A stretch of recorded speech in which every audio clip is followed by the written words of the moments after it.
A TV Hemocentro recebe o Dr. Celso Bianco, brasileiro, mas nos Estados Unidos desde 1969.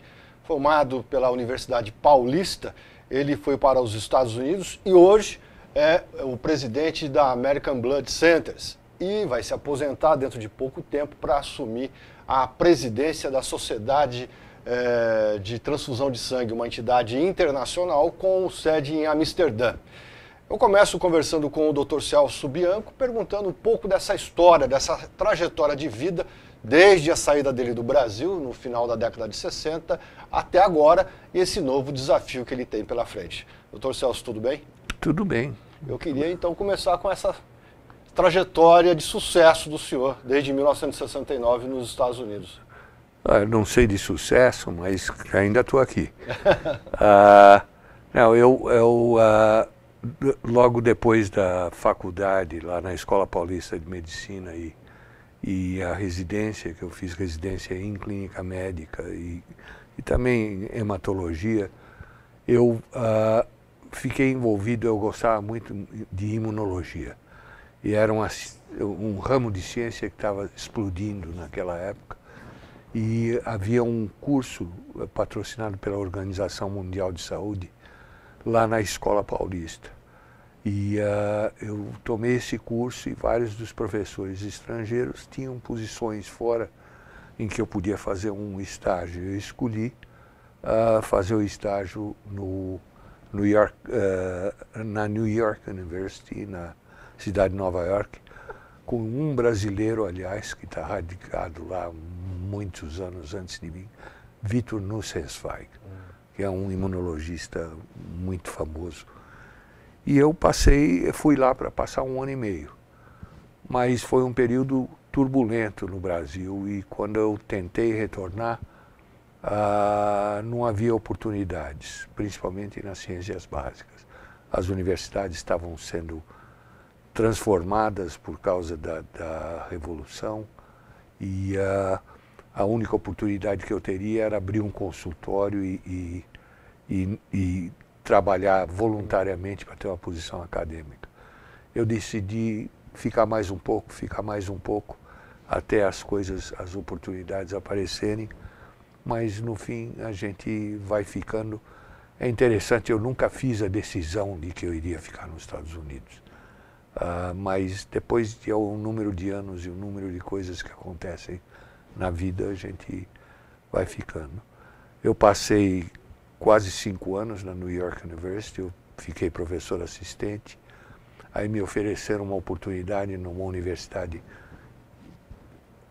muito famosa, muito importante lá, que é a Rockefeller University, também em Nova York, e eu aceitei, eu fui professor assistente lá, aprendi muita coisa lá, lá eu trabalhava também em ciência básica, eu trabalhava com células de sangue, eu trabalhava com linfócitos e macrófagos. O macrófago é uma célula que come coisas em tudo que é lugar e eu trabalhava muito com receptores de membrana e um mecanismo de decisão que o macrófago faz de comer uma coisa e não comer outra. E de lá eu fui para a Universidade do Estado de Nova York, lá eu fui para um departamento de patologia e lá eu virei professor, é o titular aqui equivalente, e dali, mas eu não estava feliz realmente lá, e me apareceu uma oportunidade para ir para o New York Blood Center, que é o centro de sangue de Nova York, o Hemocentro de Nova York. Eu fui para lá em 82 e criei um departamento lá de pesquisa em sangue, pesquisa operacional e doenças infecciosas. E fiquei lá no New York Blood Center de 82 até o ano 2000. Mas no meio das coisas e das mudanças eu virei o vice-presidente médico do New York Blood Center em 92. E fui o vice-presidente médico de 92 até o ano 2000. E o senhor assume a American Blood Center quando? Foi no outubro do ano 2000 e que apareceu essa oportunidade. E então eu decidi, eu já estava numa fase da vida que eu queria fazer uma coisa mais, com um impacto mais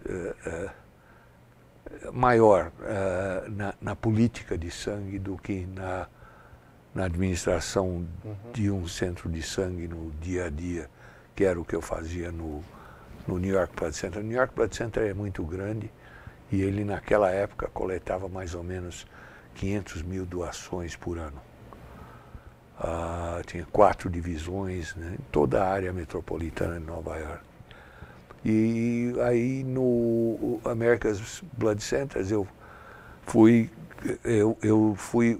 sou vice-presidente executivo. Eles têm um presidente voluntário da organização, que é sendo uma associação de 75 centros. E lá eu me encarreguei da parte médica, de regulamentação e de prover assistência para todos os membros, para definir política nacional de sangue ou ajudar os órgãos governamentais que definem política nacional de sangue a pensar mais ou menos como a gente pensa. Doutor Celso, eu vou abordar esse seu novo desafio no próximo bloco. Eu quero encerrar esse bloco questionando o senhor em relação ao cenário que era no Brasil em 69, quando o senhor deixou, e quando o senhor chegou em 69 nos Estados Unidos, se havia muita diferença nesse setor, naquela época, entre o Brasil e os Estados Unidos? A diferença era radical, chocante.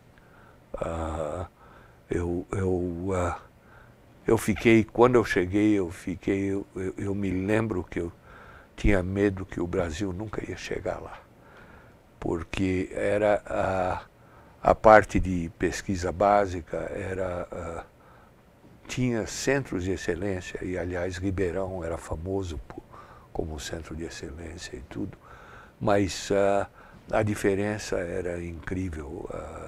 Existia uma reunião de ciência da federação, eles chamam, onde os imunologistas, patologistas, todos se reuniam, e tem uma exposição. Eu olhava aquela exposição e dizia, meu Deus, como que a gente vai conseguir um dia chegar a isso no Brasil? E a preocupação que eu tinha também é que as pessoas, que seria muito difícil pôr as coisas na realidade brasileira. Mas eu olho hoje e é incrível a mudança.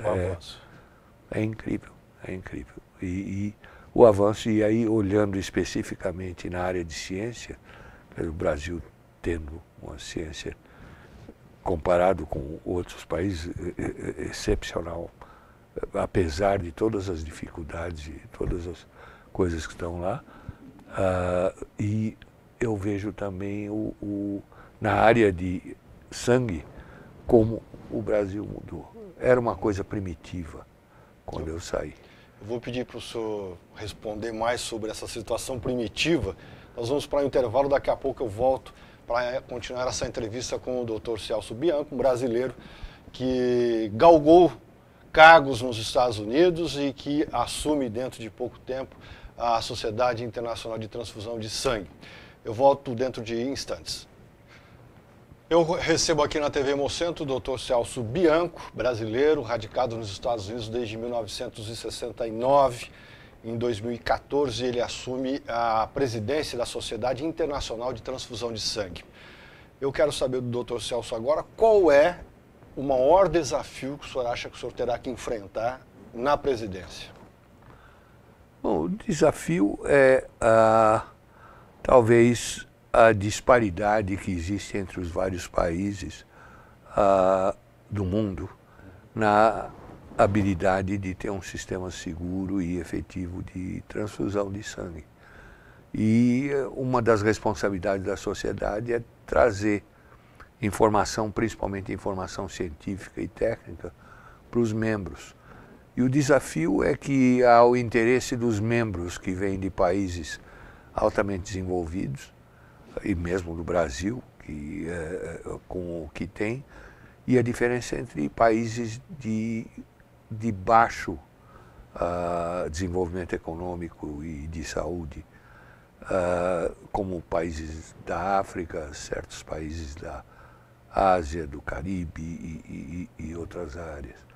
Então esse vai ser um desafio, é como oferecer valor aos membros da associação, mas tentar oferecer valor para uns membros que são com uma disparidade muito grande. Doutor Celso, o senhor disse no bloco anterior que o American Blood Centers tinha, ou o New York, não me lembro agora qual dos dois, mas acho que é o New York, que fazia algo em torno de 500 mil doações anos. Sim. Ano. E o senhor disse também que nos Estados Unidos se coleta algo em torno de 17 milhões de bolsas por ano. No Brasil, 4 milhões de bolsas por ano. Há uma diferença muito grande. Eu queria que o senhor fizesse uma análise entre os números, por que lá é mais, por que aqui é menos, e também se o modelo brasileiro de coleta de sangue, que é um modelo estatal, organizado pelo Estado, com uma participação privada muito pouca, diferente dos Estados Unidos, que tem uma participação privada muito grande, ou então através das fundações. Eu queria que o senhor fizesse uma análise dos números e dos dois modelos, o brasileiro e o americano. Qual é o mais eficaz, na opinião do senhor? Bom, obviamente eu não vou prometer uma resposta de qual é o mais eficaz, mas são sistemas diferentes. São semelhantes. Nos Estados Unidos o sistema é privado porque são fundações privadas que controlam, não existe acionista. Então são fundações sem fins lucrativos, mas são fundações independentes.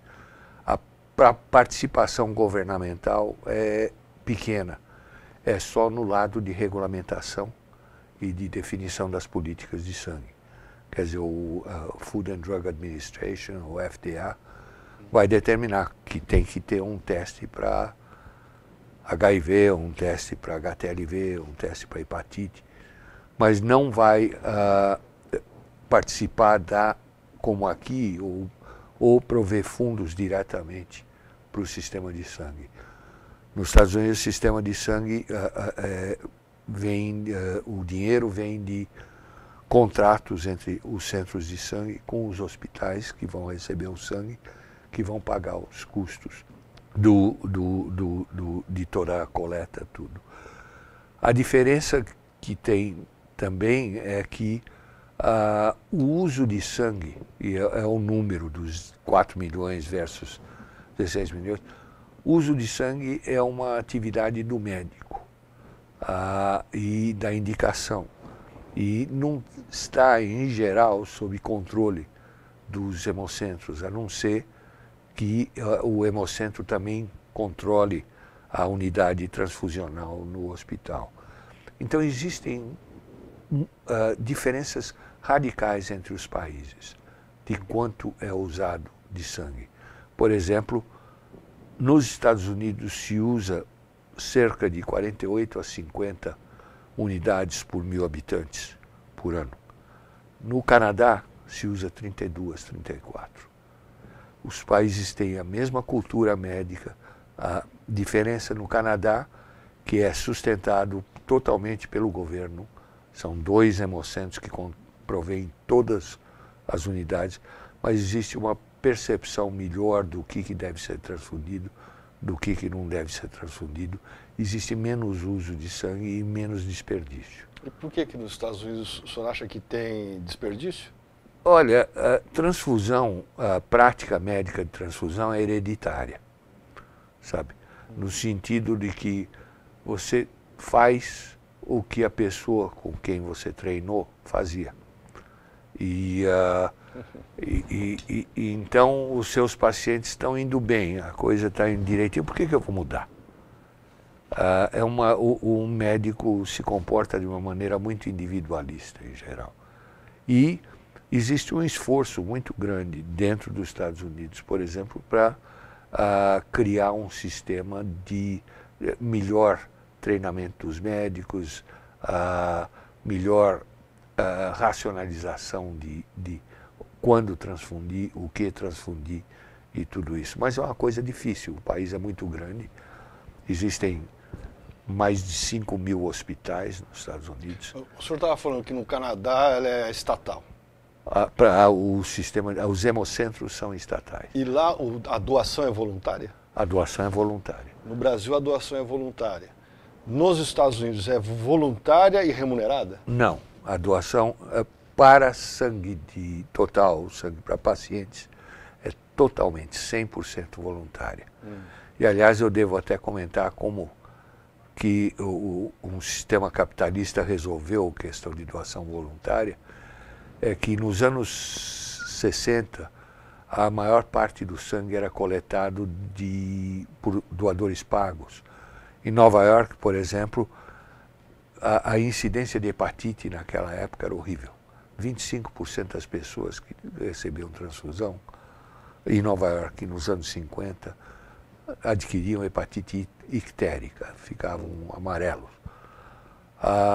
O que conseguiram lá fazer a pessoal de regulamentação é requerer que no rótulo do sangue, da bolsa, dissesse se é doação voluntária ou se era doação paga.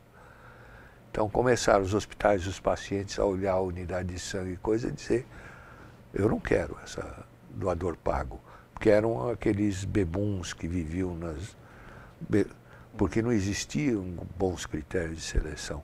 Isso foi muito importante e acabou, nos anos 70, acabou a doação paga nos Estados Unidos. Isso foi um avanço, na opinião do senhor? Muito grande, muito grande. Aqui a doação é voluntária, mas também existem, eu sei, em áreas privadas e tudo, muita doação de reposição, que não é um sistema tão bom. Porque o doador que é o ideal é o doador que já doou várias vezes, quer dizer, essa pessoa já passou pelo crivo da seleção, os testes foram negativos e a pessoa que está repetindo. Bom, eu vou aqui encerrar esse segundo bloco e para o terceiro eu vou aqui trabalhar com uma pergunta que o próprio Dr. Celso fez num artigo que ele, acho que fez inclusive para o SBT, com o título A Segurança do Sangue e Componentes, Onde está o Limite? Eu vou pedir para o senhor responder isso no próximo bloco. Até daqui a pouco. TV Hemocentro recebe o Dr. Celso Bianco. No bloco anterior eu deixei a pergunta que é feita por ele mesmo em artigos que ele publicou. A segurança do sangue e componentes, onde está o limite, Dr. Celso? É uma pergunta que começou como reação à tragédia da AIDS, a tragédia do vírus que espalhou pelo mundo inteiro e criou tanto dano. E as vítimas que foram, muitas delas nos Estados Unidos, houve pelo menos 8.000 pessoas que foram contaminadas por transfusão. Metade da população de hemofílicos nos Estados Unidos, que era 15.000 indivíduos, adquiriram o vírus. Então, houve uma reação, tanto da parte governamental como de todos nós, de fazer com que o sangue fosse o mais seguro possível e de introduzir mais testes e quando existia suspeita de alguma coisa que teria que ser feita uma atividade ou uma reação imediata para isso. Eu acho que nós chegamos a um ponto em que, por causa de toda essa pressão popular para a segurança do sangue, que nós perdemos um pouco do senso do limite, de onde parar. Então, nos Estados Unidos, por exemplo, quando apareceu a história da doença da vaca louca em 2000 nos 80, lá na Inglaterra, e tinha suspeita, e que foi confirmada, tem 4 casos, 2 de verdadeira transmissão e 2 suspeitos de transmissão da doença da vaca louca por transfusão de sangue, então os reguladores e o medo de todo mundo foi introduzir que qualquer pessoa que tivesse passado 3 meses na Inglaterra não poderia mais doar sangue. Obviamente, o indivíduo mais sofisticado que tinha dinheiro, que podia tirar meio-dia para ir doar sangue ou qualquer coisa, foi o que saiu com isso. No fim, com essas medidas que se fez, se perdeu 10%, de entre 5% e 10% dos doadores. Naquela época, criou uma crise de suprimento. E hoje a gente olha isso e a doença da vaca louca em humanos, em vacas foi muito importante quando eliminaram o canibalismo entre o gado, diminuiu muito, não desapareceu, mas quase desapareceu. Mas entre humanos, a doença foi observada primeiro em 1985 e até hoje, 2012, tem um total no mundo de 220 pessoas que adquiriram a doença. Eu vou interromper o senhor, me surge uma seguinte pergunta. A imprensa colaborou ou colabora com esse medo ampliado que o senhor está falando? A imprensa colabora, mas no fim é o papel da imprensa. Quer dizer, a imprensa que busca, e principalmente uma imprensa que nós vimos com os escândalos que aconteceram na Inglaterra recentemente, que quer vender o jornal e ter a influência política que eles têm. E certamente colabora com o medo, do terror, mas a população responde. O medo é uma coisa muito importante. Então, o nosso papel, inclusive, é participar da educação, tanto da imprensa como da população. Mas depois tem certos fenômenos, quando começam, que a imprensa responde e continua. Aqueles tabloides ingleses, cada vez que morre uma vaca, tem uma página inteira na primeira página. Aqui também tinha e tem, eu acho que ainda tem um jornal que espreme e sai sangue. Não, tem vários, né? Existem vários, mas esse que o senhor está falando, que era o Notícias Populares, já não existe mais. Mas nos Estados Unidos existe. Em Nova York tem 2 que competem. Um do Murdoch, que chama o New York Post, e o outro é o Daily News. Então são os jornais que saem de tarde e o pessoal lê no ônibus e no metrô. Agora, doutor, o senhor fala nesse mesmo artigo sobre as doenças emergentes, né, e cita a AIDS como uma delas. Foi, naquela época, foi. Outras surgiram ao longo desse período. E vão continuar surgindo. Isso traz um risco na transfusão? Isso é um desafio que o senhor terá que enfrentar nesse novo cargo que o senhor ocupa? Eu acho que é um desafio para todos nós em transfusão, de estar preparado para o aparecimento de uma outra doença que possa ter consequências sérias para o paciente que recebe uma transfusão. Mas uma coisa é a gente estar preparado e olhar, outra coisa é a gente reagir toda vez que aparece um sinal de que alguma coisa pode ser importante, e a gente imediatamente sai fazendo as medidas radicais e dizendo que a segurança de sangue é fundamental. E se tiver um caso de alguma coisa, que isso já deve ser o sinal de que tem que ter uma abordagem mais rigorosa do ponto de vista científico antes da gente correr e fazer a implementação de medidas de segurança que muitas vezes não funcionam, porque a gente no começo de uma doença emergente sabe muito pouco sobre a entidade e sobre as coisas que se pode fazer para prevenir. E que desenho o senhor faz para o futuro nessa área?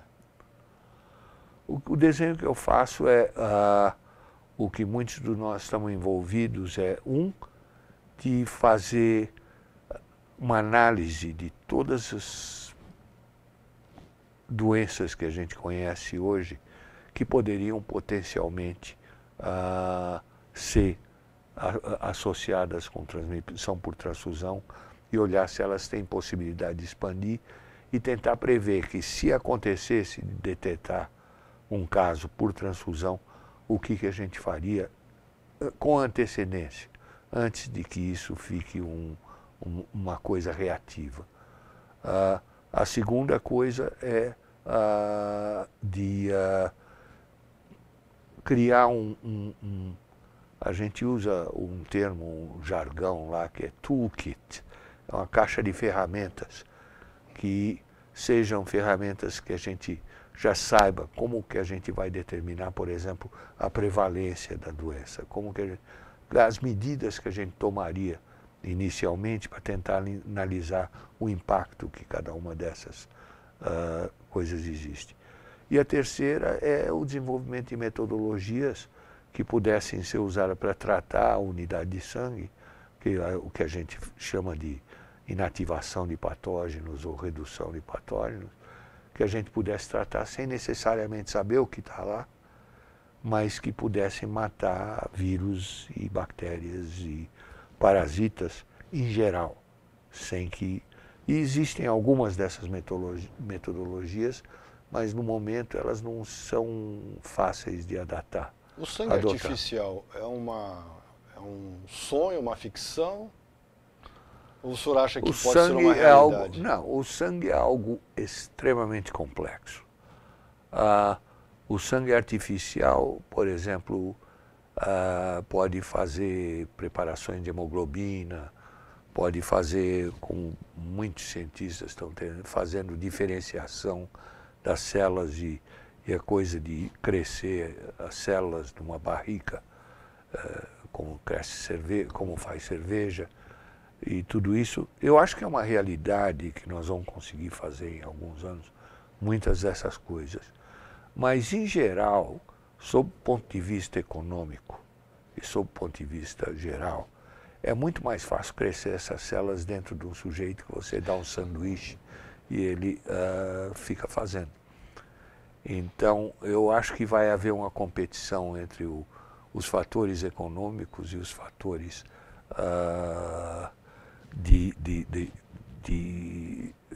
das dificuldades dos requerimentos.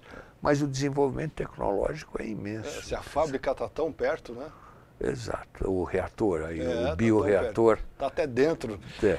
Bom, doutor Celso, para encerrar, o senhor visitou o Hemocentro de Ribeirão Preto. O senhor sai daqui levando para os Estados Unidos que conceito da instituição? A instituição é excepcional. É uma instituição que tem faz o papel social que ela tem que fazer, mas ao mesmo tempo é uma líder na ciência do que se faz e na ciência, na área de sangue e na área de doenças de sangue. Então eu sempre ouvia falar, quando eu estava na escola médica, que Ribeirão Preto tinha uma das melhores faculdades do Brasil de medicina e ainda é o conceito que eu tenho, principalmente agora mais concreto, depois da visita aqui à instituição. É uma oportunidade excelente, eu estou muito feliz. Bom, eu conversei aqui com o Dr. Celso Bianco, contou um pouco da trajetória dele de vida, desde 69 nos Estados Unidos, assume em 2014 a Sociedade Internacional de Transfusão de Sangue, com sede em Amsterdã, mas ele vai continuar morando nos Estados Unidos, trabalha próximo à Casa Branca, aliás, ele disse que ele quer pegar um pouquinho desse poder, né? Por isso que o senhor está ali, e que terá esses desafios que ele acabou de contar para você aqui na TV Hemocentro. Ao doutor Celso, muito obrigado e que esses desafios sejam superados pelo senhor. Muito obrigado, foi um prazer. TV Hemocentro fica por aqui, obrigado pela sua atenção, até o próximo programa.